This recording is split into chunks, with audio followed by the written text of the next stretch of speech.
Hello, it's Scott Manley here with episode 17 of KSB Interstellar Quest. We are trying to launch our space shuttle type orbiter thingy with a payload in the cargo bay which is designed to travel to the moon and therefore get more science. The aviation group is continuing to try and prove its utility in the face of people asking why do you need to send a plane into space when there's no air in space. But anyway, yeah, as you see, it does actually fly. There's no modifications. I just screwed up the launch of the previous one. I pulled back a little too early before the control surfaces really started to bite into the air. But once this gets going, it's pretty stable, even although it has a much heavier mass in the cargo bay compared to the original test launch. So yeah, I mean, we're going to follow a relatively steep ascent this time because we're running a heavier mass of the whole thing. And once again, we have failed to reuse the launch, the SRBs during launch. Oh, but we do remember to actually fold away our undercarriage this time, which was better than previous efforts.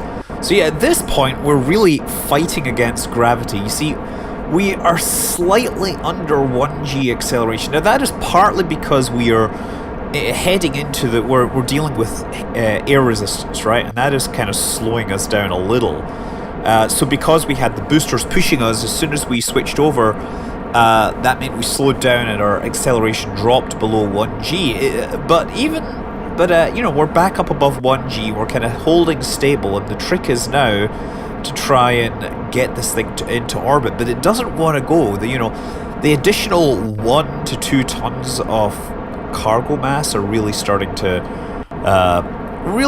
drag my nose down quite a bit. But I am not going to give up yet. As this thing burns fuel, we will get lighter. We will hopefully get into space. It's not looking good though. Never give up. As long as I keep accelerating, I'll be fine, right? Now, I mean, in terms of cargo versus vehicle mass, this is pretty terrible compared to the actual space shuttle, which I believe could manage something like over 1/3 of its mass. 40% of the vehicle mass could be in terms of payload mass. The largest payload I think that was ever launched by the space shuttle was the Chandra X-ray Observatory, which was something like 25 tons. And we're up at 30 kilometers. Our vertical speed is now down to 100 meters per second. We are 10 seconds away from apoapse. This is not looking good. Well, I'm just going to keep... At least those engines are kind of angled upwards. If we keep that, then it should reduce the rate at which we slow down. We're still accelerating, though. As long as we're still accelerating, never say die. Sean, of course, is just blocked, shut up in the cargo hold, and Durdos and Archibald are saying, don't worry, it's okay. You're not going to have to jump out like you did last time. 10 meters per second. Oh my god. I'm really... Okay, I don't know, I'm trying to think about... I'll adjust myself a little higher. Oh dear. But, oh no, we're going really slowly now. Our vertical speed is slowing down, but we are still accelerating. Never say die. At least we have more than 1g of acceleration out of this. The problem is going to start being that we're going to hit the pitch limits, or the pitch control limits of the reaction wheels, and then... Oh! We're barely going up. Oh, we're starting to go down. No. Bring up the RCS. We're going to turn on the RCS system. Yes. That's it. We're all at 1,500 meters per second. Okay. If we can keep the nose up, we are going to go to orbit with this. I think we have enough fuel. It's just a question of how far we go. Look, backing back the main engines so that we can control our... so that we're not torquing too much. The torque is oversaturating my reaction control. My reaction control system is barely able to keep up with this. But yes, we're up, we're going. This is making it into space, down to 60% thrust now. Oh yeah, a lot of wobbling. Okay, 1,800 meters per second. Like, you see, once you get above like 1,600, at that point, the acceleration, the orbital curvature starts to really help you. Look, you see our apoapse is moving away, even though we're only are thrusting at less than 50%. So the main trick is you want to get up close to orbital velocity, and once you get up there, it doesn't matter so much if you're running it below 100% thrust. Obviously, the real space shuttle, I don't know if you know this, but the space shuttle, they design it for a certain specification, and then during development, their engines became more capable than the design, right? So the space shuttle actually had a thrust control that went to over 100%. 100% was what they were designed for, but you could push it past that up to, I think, 111%, I think, in the final versions. Okay, anyway, we're not even running at that. We're running at about 20% thrust. We're definitely on an escape trajectory, and we have just enough fuel left. We have about 10% fuel left. Now, I want to bring it up into a higher orbit this time, because the higher orbit we go into, the less fuel the vehicle in the cargo bay will need. There we go. I also want to keep my apoapse from getting too high as well. Probably 200. 200 is actually quite significant in terms of a boost here. So I'm just going to keep firing it that way. And actually, really what's going to limit this is where my periapse ends up.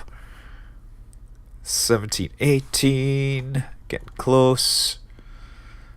20 or 200 kilometers. And yeah, we'll stick with that. So 20 kilometers, that will be where it goes. And that's us. We are in our insertion orbit. We'll be able to ditch the tank. It shall perform one revolution and come back to the planet Kerbal. Whereas I will get my spacecraft out, I'll launch it and perform all these other cool and interesting checks. Of course, I can't deploy the solar panels because we're on the dark side of the planet Kerbal and there is no sun for us to use here. Okay, so just the orbital insertion's relatively easy. We just get around, wait for apoapse, and then we use the RCS to accelerate us up to orbital velocity. You can see in front of us, that's the fuel tank. Because it's on a slightly lower orbit, it has actually gone ahead of us. You see, even though I fired it downwards, because it went downwards, it was in a lower orbit, so it went ahead of us, which means, we're now going to catch up on it, of course, you see, because we're adding about almost 100 meters per second of velocity, all using the RCS. The RCS is perfectly fine for this. Okay, so we are ready for launch. This is our special vehicle. Decouple, and there it is, floating free. Ditch the spacecraft. There, it's floating out of there. How graceful it looks, eh? Look, he can actually get a view now. He's been cooped up in this tin can the whole time, huh? Can actually get a look at the spacecraft he's leaving. Funny, the damage doesn't seem so bad from out here. Oh, wait, no, did I say damage? The spacecraft looks just fine. No, it's not damaged. It's not going to crash when you land. No. Yeah, there we are in a 200 kilometer... Oh. Ah, yes. Stack decoupler. I screwed up my stack decoupler, and it is backwards. So, my main engine is blocked. So this may be a very short trip. My main engine on there is not able to fire because if I fire, it will go through that. It will be through the decoupler. This is a problem. What can I do here? Well, these guys, they can admire the view. Let's take a look at things. Totally not trying to fill time, is it? There it is. Hello, Sean. Yes, how do you like floating up there in your tin can? Have you figured out how to get the engines running yet? Yes, pre-flight checklist. Make sure decouplers are the right way around. Okay, Sean. Can we jettison this? No, that doesn't work. It didn't do anything. Activate engine. And 0 acceleration. Great. Not good. We just wasted fuel on that. Well, I guess we have these little engines here that we're going to use for the lander. We could activate those. That is not going to be so efficient. But it may be... okay, so these are going to have lower specific impulse than that Rockomax engine I was going to use, but they might be able to work for the whole thing. And I'm going to have to manually pump fuel about. And we're going to drag this extra engine all over the place. Well, let's try the engines out. And they don't fire. Okay, that's great. What's going on here? Let me take a look. Oh yeah, these, I had blocked those. There, let's go. Yeah, look at that, starting to slide away at a fraction of a G. There it goes. Sean slipping the bonds of his home planet and saying, "See you later, suckers," to his crew on the space shuttle. A space shuttle upon which I have not yet decided a name, but somebody suggested Zardoz, and I think that would be a suitably funny name. That is, of course, a reference to Sean Connery and one of the more bizarre movies he made in his younger days. Anyway, Durdoz and Archibald have a ringside seat watching their friend leave them behind. Yes, Sean Kerman has an extremely important mission on the moon, highly classified. Perhaps this engine malfunction was the result of sabotage, but nevertheless, we are forging on despite the fact that there is a good chance that this mission may not be successful. It is too important for him to ignore this signal and its consequences. Why is the second space center beaming a signal to the northwest crater of the moon? I don't know, but we're gonna find out. You see, here's the thing. Okay, we're running on these little engines, which means we have way less thrust for landing than we expected, and less specific impulse during this. So there's a pretty good chance he's not going to make it onto the moon, or there's a pretty good chance he might get on the moon and then not be able to make it back. But hey, it just makes for a better story, right? I always like to do rescue missions, eh? Things don't quite work out the way we expected. There we go. Okay, so this is the burn out to the moon, and what part of the problem is that we originally set up a burn, and then because we have tiny amount of thrust, it meant that we had to burn longer, which meant that our window passed, we went through our window, which meant that we end up lagging behind the moon, which means that we end up using more fuel to get into this orbit, which is just not good, right? We're using more fuel here because we have low thrust. Really, this is an extremely bad idea, but it's all part of the story as far as I'm concerned. If he dies, that's great. It was sabotage by the mysterious signal-generating people. If he gets there and gets stranded, hey, it's a rescue mission. If he lands successfully and comes home, then, that'll be fun in and of itself. But, let's see what happens. You see, in Kerbal Space Program, it's okay to embrace failure. I mean, look at the biggest space movies, or the biggest realistic space movies at the box office. You've had Apollo 13, which is about the disastrous Apollo mission, and we've had Gravity, which is about a disastrous space shuttle mission, eh? So disaster and failure is good. They make for good drama. Anyway, you can see because of my low thrust, I've gone past my launch window or my injection window, and I'm having to go way past the target, which is a bit of delta V I would have liked to have kept. Okay, so we are headed back into the atmosphere now, 83 kilometers up. Now, we are coming down from a 200 kilometer orbit, which means we are coming down steeper than before.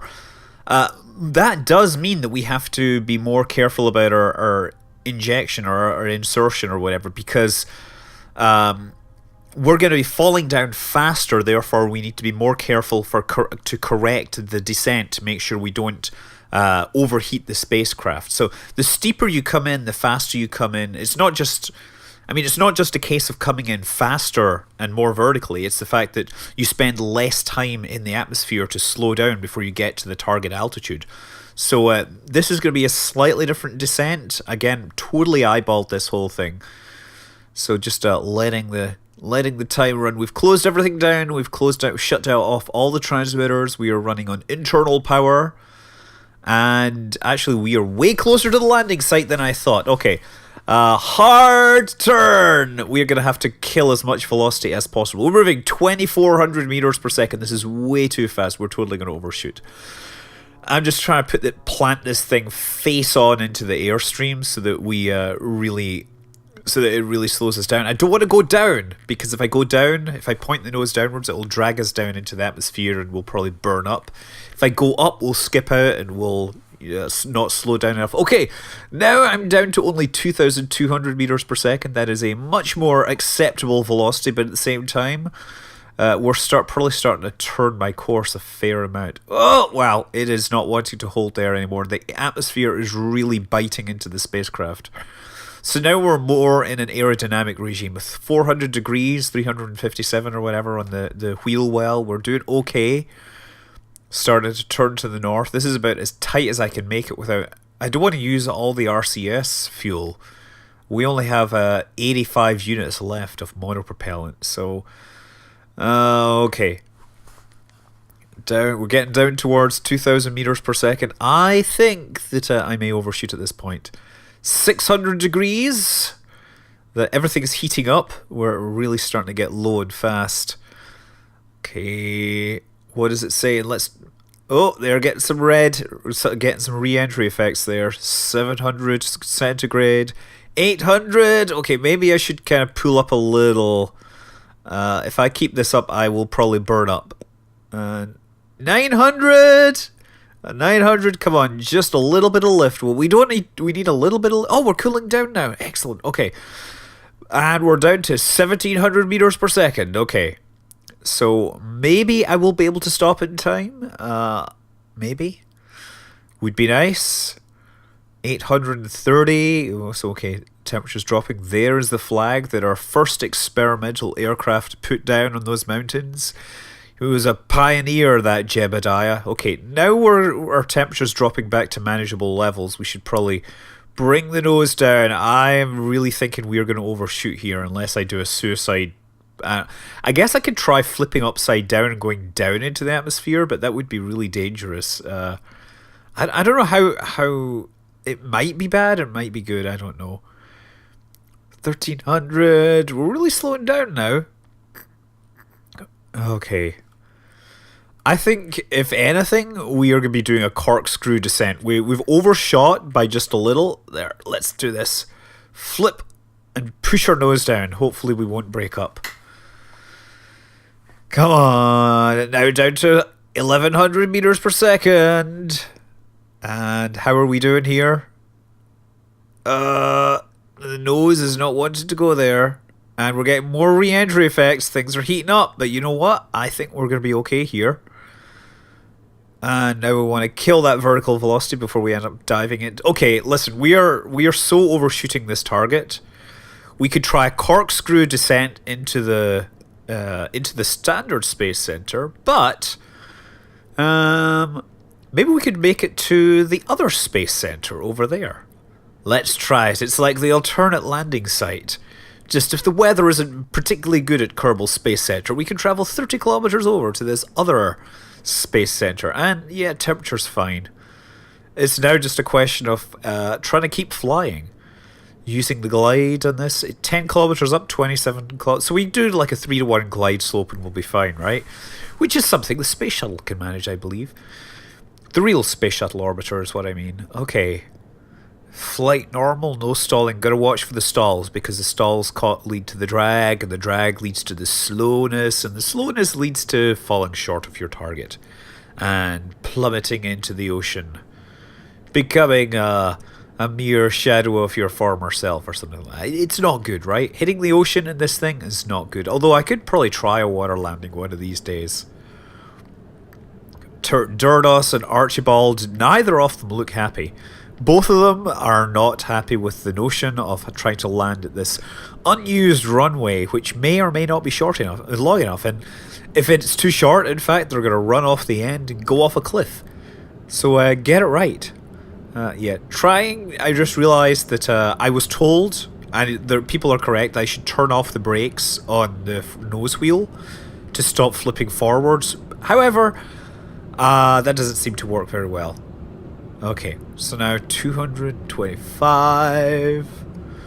We're slowing down. 7 kilometers out, that means it's going to take less. We're about 30 seconds away, maybe 40 seconds from landing.